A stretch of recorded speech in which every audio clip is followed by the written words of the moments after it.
Hi there, Sandra from the Schwowin's Nest. Check out what I do with this dresser drawer.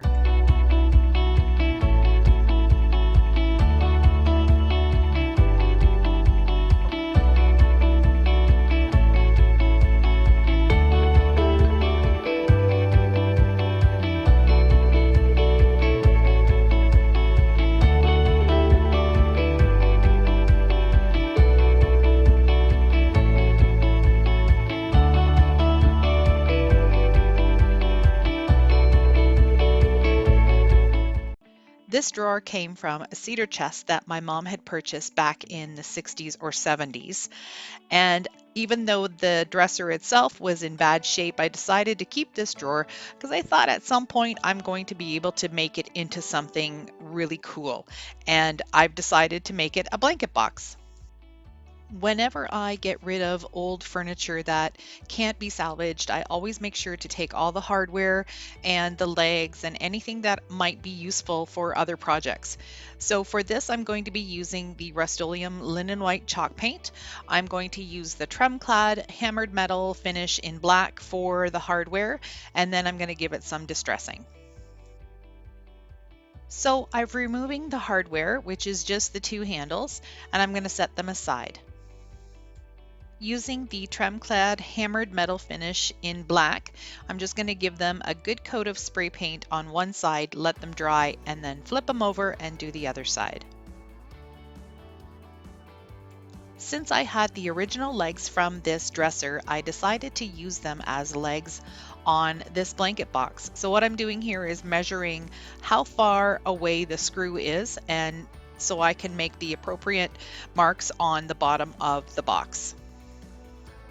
I used a 1/4 inch drill bit to drill holes in the bottom of the box.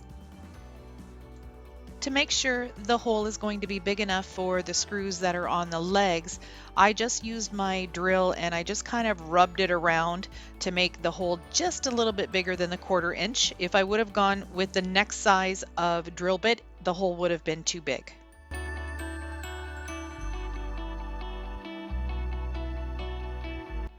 Part of my prep was to find some bolts that would fit on top of the screws, and I did find some in my stash. And here I'm just hand tightening them, and then I'm going to take some pliers and tighten them really good. The drawer has 3 types of material. The first one is on the back. It's just some press board. Both of the sides are the actual cedar, and then in the front is that old stick-on shiny stuff that was reminiscent of the 60s and 70s. So I'm going to go ahead and give all of the sides 2 good coats of the white chalk paint. Now it's got 2 coats of chalk paint, and I'm going to reattach the hardware that I spray painted. I love all things distressed, so I'm taking some sandpaper and just going over the edges to bring out some of the wood.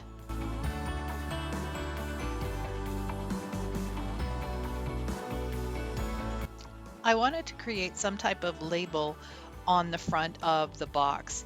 So I'm using my Craft Smart oil-based pen and working with the word textiles. I'm going to put quality textiles established and then a date.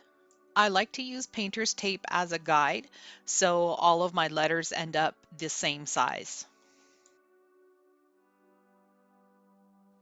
So the label is done. I like the way it turned out, but the whole box is a little too white. So I'm going to take the Rust-Oleum Country Gray and do some dry brushing to give it some more texture and dimension and kind of tone down the white.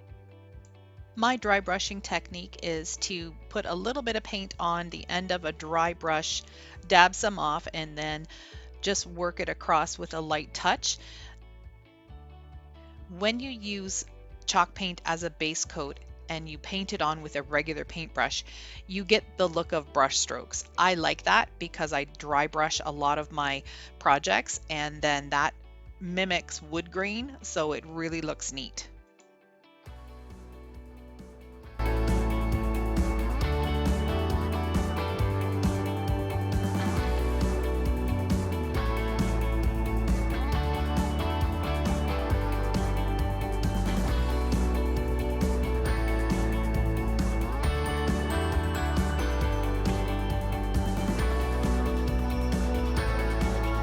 I hope you enjoyed this Trash to Treasure.